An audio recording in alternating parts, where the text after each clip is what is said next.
What up, everyone? Welcome back to the channel. Anybody that's seen the recent short that I put out about the clutch giving me issues, I'm going to explain what happened with that clutch and why, honestly, I think we're just going to take a completely different route with this this build. I think we're just going to go all in and stop playing around. So I'm going to explain a little bit about that.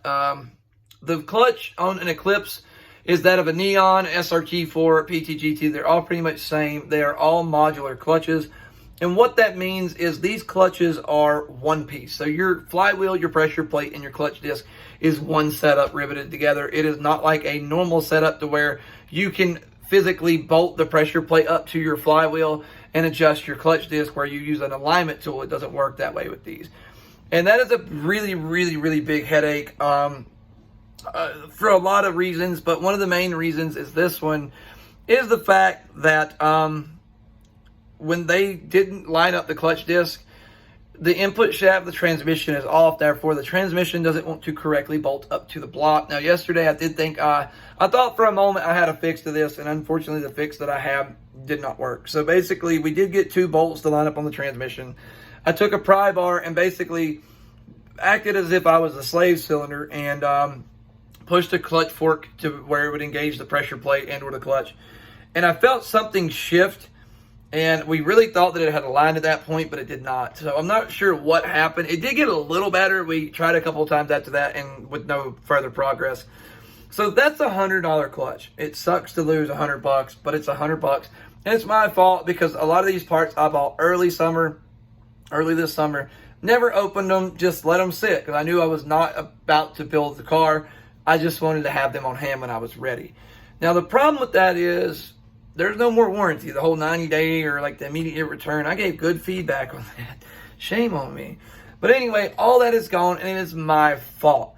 So I will say to anybody that's planning on doing a build that wants to hoard their parts before they do it, check your parts. Whether you're going to open them a week from now, a month from now, a year from now, open them and inspect them. Make sure there's no flaws.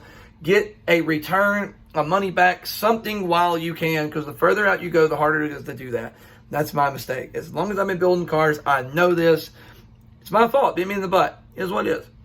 So, the only reason that I was building the 2.0 is because I wanted to make a 12-second stock bottom end 428. That was my main goal. And I guess in the end, kind of see how far I could go before realistically there was just nothing left, or she blew up. I really wanted to push the stock bottom in as far as I can. But after talking to Matt and my wife and just really everybody that knows my love for drag racing, I think that's a mistake.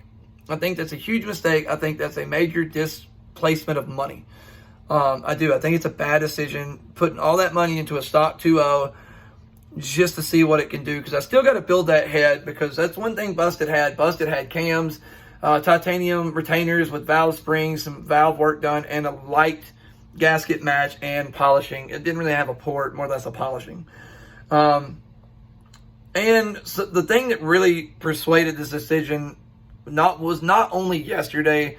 Earlier this week, I seen somebody post a time slip that ran a 10-second pass, and it showed they ran a low 7 in the 8th. If I remember that correctly. And that pretty much told me that Busted. Now, before I get into too much detail, anybody that does anything about drag racing, when you get a time slip for a quarter mile, it shows what you ran in the 8th of that track. So that's how I'm referencing that.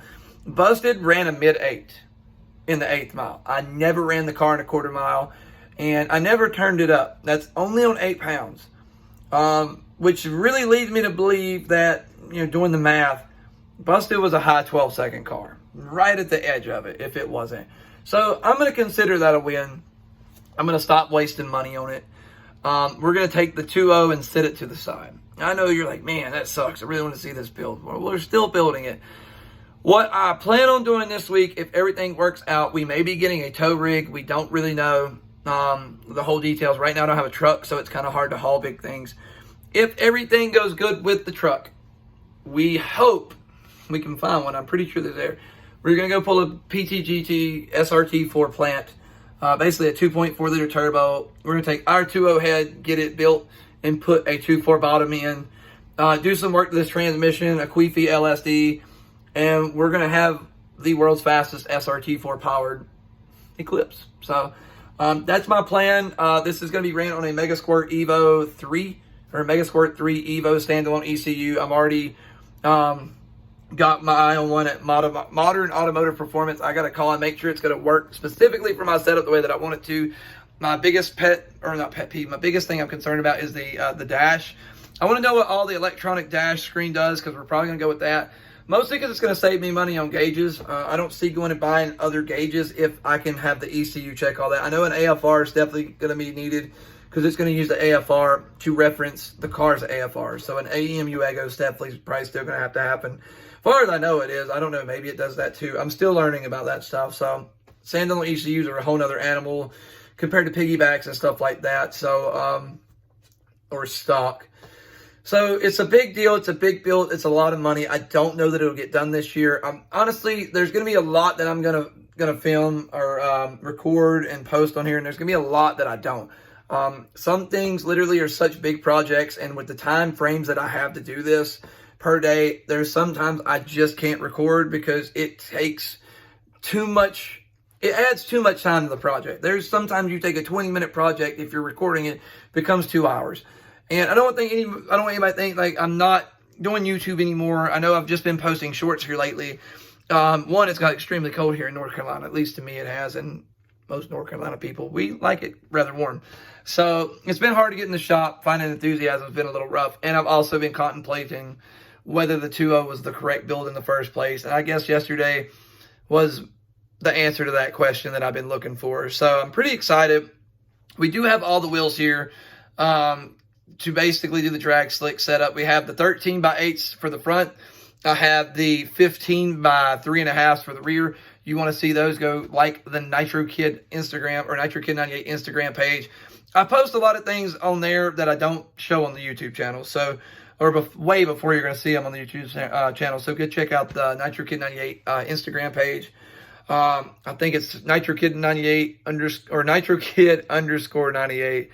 And that's pretty much it right now. I did get the blank neon valve cover. We're going to powder coat pearlescent purple for the build. Pretty much once we get the block done, I'm not sure if we're going to, I think we're going to run a stock SRT 4-bottom in for now, just for now.